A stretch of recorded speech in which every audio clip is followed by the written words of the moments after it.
تو یا ایھا الذین آمنوا استعینوا بالصبر والصلاۃ ان اللہ مع الصابرین، اس کی تشریح تو بڑی ہو سکتی ہے کہ اللہ تعالیٰ سکھا رہا ہے ایمان والوں کو کہ صبر کرو اور نماز پڑھو، تو اس طرح سے میں مدد کرتا ہوں اور میں ان بندوں کو پسند کرتا ہوں۔ اچھا، یہ صبر کرتا بندہ کیوں ہے؟ جب کوئی تکلیف آتی ہے پھر ہی صبر کرتا ہے نا۔ تو صبر اگر تو بس ایسے ہی کرنا ہو تو وہ تو سارے کر لیں، لیکن اس کو صبر کرنا ذرا مشکل ہوتا ہے۔ مثلا آپ کو کوئی تنگ کر رہا ہو تو آپ اس کو گالی دیں گے نا، اپنے ذہن کے مطابق، اپنی تربیت کے مطابق۔ اگر آپ کی تربیت اس طرح کی گالی دیں گے، اگر کسی اور طرح کی آپ کہیں گے یار نہ کرو، اور یا زیادہ آپ کہیں گے کہ بدبختہ جانے دے یا تھپڑ مار دیں گے، اپنی مطلب حیثیت کے مطابق آپ کام کریں گے، وہ نہ کرنا یہ صبر ہے۔ ٹھیک ہے، آپ کو کسی نے تکلیف دی ہے تو آگے سے آپ غلط ری ایکشن نہ کریں، اچھے طریقے سے اس کو اگنور کریں، حکمت سے، طریقے کے ساتھ، وہ صبر ہے۔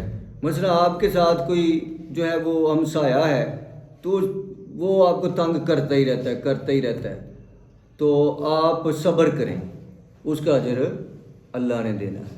آپ یہ سوچیں یار میں نے اس کے ساتھ لڑ کے کیا کرنا ہے، ہمسایہ ہے پھر بھی، چلو لڑوں گا تو تماشا بنے گا، تو ایسے ہی ذرا چپ کر رہا کرو، اس کا اللہ تعالیٰ اس کو صبر دے۔ عظیم لوگ وہ ہوتے ہیں جو کوئی ان سے لڑنا چاہے نا تو وہ اگنور کر دیتے ہیں، مطلب نظر انداز کرتے ہیں۔ مطلب بندہ جا رہا ہے نا تو کئی بےہودہ قسم کے لوگ ایسے بھی ہوتے ہیں، وہ پیچھے سے اس کے واضح کسیں گے۔ مطلب کوئی ٹیچر جا رہا ہے یا کوئی شریف آدمی جا رہا ہے تو وہ اس کا کوئی نام ڈال دیں گے پیچھے سے یا گالی دے دیں گے، وہ سن بھی لے گا لیکن وہ اتنا اس کا ظرف ہوتا ہے کہ وہ سمجھتا میں نے سنا ہی نہیں اور چلا جاتا ہے۔ اور دوسرے وہ جو لوگ ہوتے ہیں وہ ایک دو دفعہ کرتے ہیں، پھر وہ ان کا بھی اللہ تعالیٰ ذہن تبدیل کر لیتے ہیں۔ اور اگر وہ آ کے ان کے کان مروڑے، انہوں نے آگے سے گالیاں دینی ہیں، گون چھیڑ کے چھٹا ہی پوانی ہے نا، وہ گل ہو جاتی۔ تو آپ نے دیکھا لوگ گھروں میں لڑنا شروع کر دیتے ہیں، ہمسائے جو ہیں انہیں بڑے ہوں نے ڈانگاں بڑیاں ادھر ادھر اللہ مچھی ہوں، وہ نہ وہ صبر ہوں نہ وہ صبر ہوں، ٹھیک ہے، وہ پھر لڑتے ہیں۔ لیکن جڑے اچھے ہوں نے وہ ایک بھڑا بھی ہوئے دوجا ٹائم کٹتا رہتا ہے، وہ آنے تماشا نہ بنے۔ تو صبر یہ ہے کہ آپ کو کوئی تکلیف پہنچے تو تکلیف تو پہنچتی نا، ہر انسان کو پہنچتی ہے۔ تو کئی ایسے دیکھے ہیں وہ اللہ نے گالاں کڈن لگ پے نے، استغفر اللہ، انہوں نے کوئی تکلیف پہنچے نا تو آندے تو میرے پیچھے پی گیا ہے، میری قسمت بھڑی ہے، مینوں ہی اے کام ہو گیا ہے، اے ہو گیا وہ ہو گیا، استغفر اللہ۔ تو یہ اللہ امتحان لیتا ہے، جو اس میں صبر کرتا ہے وہ پاس ہو جاتا ہے، اور جو چلو یہ تو ایک حد درجہ کی بات ہے نا کہ اللہ کو مخاطب کرنا۔ عام طور پر جو لوگ یہ تو کہہ دیتے ہیں یار میری قسمت ہی بھڑی ہے، وہ میرے نال انج ہی ہوندا ہے۔ اے کلمات جو ہے نا مایوسی ہیں، یہ اچھے نہیں ہیں، اللہ کو پسند نہیں۔ اللہ کہتا ہے میں کسی کے اوپر اس کی طاقت سے بڑھ کر بوجھ نہیں ڈالتا، لا یکلف النفس الا وسعها، قرآن کی آیت ہے کہ میں کسی کے اوپر اتنا بوجھ نہیں ڈالتا کہ اس کی جان اٹھا نہ سکے، تو وہ ڈالتا اتنا ہی ہے، لیکن ہمیں برداشت نہیں ہوتی، صبر نہیں ہوتا، پھر ہم شکوہ کرتے ہیں، گلہ کرتے ہیں اور نقصان اٹھاتے ہیں۔ تو اللہ کے نبی صلی اللہ علیہ وسلم کی دعا ہے کہ جب بھی آپ کو مصیبت پہنچے تو آپ نے یہ دعا پڑھنی ہے، انا للہ و انا الیہ راجعون، اللہم جرنی فی مصیبتی و اخلف لی خیرا منہا۔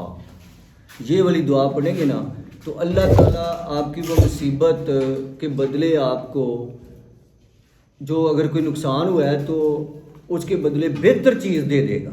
مثلا کسی کا بیٹا فوت ہو گیا تو یہ دعا پڑے گا تو اللہ تعالیٰ اس کو اس سے اچھا بیٹا عطا کرے گا. اس کا کوئی نقصان ہو گیا، مالی نقصان، چوری ہو گئی ہے، اللہ اس کو اس سے زیادہ دے دے گا جتنا نقصان ہوا ہے. ٹھیک ہے، یہ دعا پڑے گا. ایک دفعہ ایک صحابی تھے نبی صلی اللہ علیہ وسلم کے، تو وہ شہید ہو گئے. ان کی بیوی بھی صحابیاں تھیں، بہت نیک عورت ہی، ظاہر ہے نبی کے زمانے میں تھے. ان کا شوہر شہید ہو گیا تو ان کو یاد آیا، اللہ کے نبی نے فرمایا جب کوئی تمہیں مصیبت پہنچے، مصیبت ہوتی نا عورت کے لیے، تو یہ دعا پڑھو تو اللہ تعالیٰ اس سے اچھا تمہیں دے دے گا. تو انہوں نے پڑھا انا للہ و انا الیہ راجعون اللہم جرنی فی مصیبتی واخلف لی خیر منہا. تو سوچنے لگی کہ اللہ کے نبی نے یہ کہا تھا کہ اس سے بہتر ملے گا، تو اس کا مطلب ہے کہ مجھے شوہر جو ہے وہ میرے پہلے والے شوہر سے بہتر ملے گا. لیکن اس سے بہتر ہو کیسے سکتا ہے؟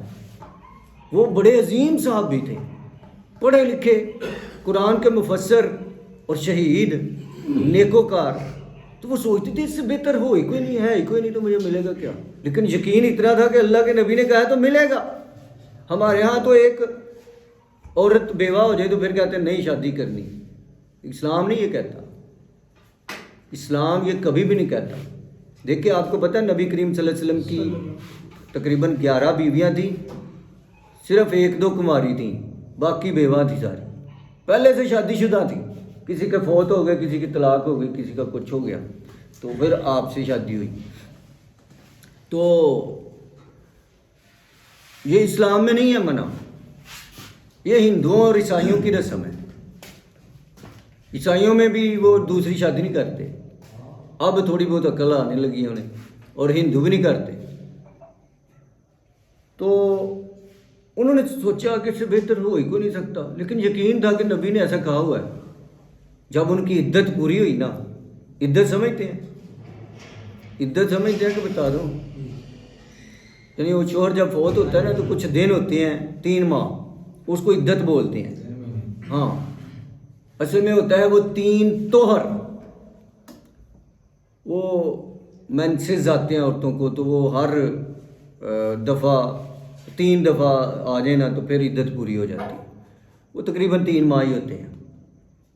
وہ بعض عورتوں کا تھوڑا 2-4 دن زیادہ ہو سکتے ہیں، اس طرح سے مسئلہ مفتیوں کا مسئلہ. بہرحال عام بندے کے لیے یہ ہے کہ تقریباً 3 ماہ ہوتے ہیں. جب ان کی عدت پوری ہوئی تو نبی کریم صلی اللہ علیہ وسلم کا پیغام آ گیا کہ میں تم سے شادی کرنا چاہتا ہوں. وہ پھر ان کو سمجھ آئی کہ واہ، دعا تو اپنا کام کر گئی ہے. اس صحابی سے تو نبی بہتر ہے نا. تو وہ پھر نبی صلی اللہ علیہ وسلم کے عقد میں آئیں، وہ جو ہے وہ ہماری ماں بنی. تو نبی کی جو مائیں ہیں، جو بیویاں ہیں ہماری مائیں. تو یہ ہے صبر. صبر بڑی چیز ہے. یہ 4 چیزیں بندے کے اندر آ جائے نا تو بندہ سونا بن جاتا ہے. ذکر، دوسری کیا تھی؟ شکر، تیسری صبر اور نماز. یہ 4 چیزیں جس بندے کے اندر آ جائیں وہ سونا ہے.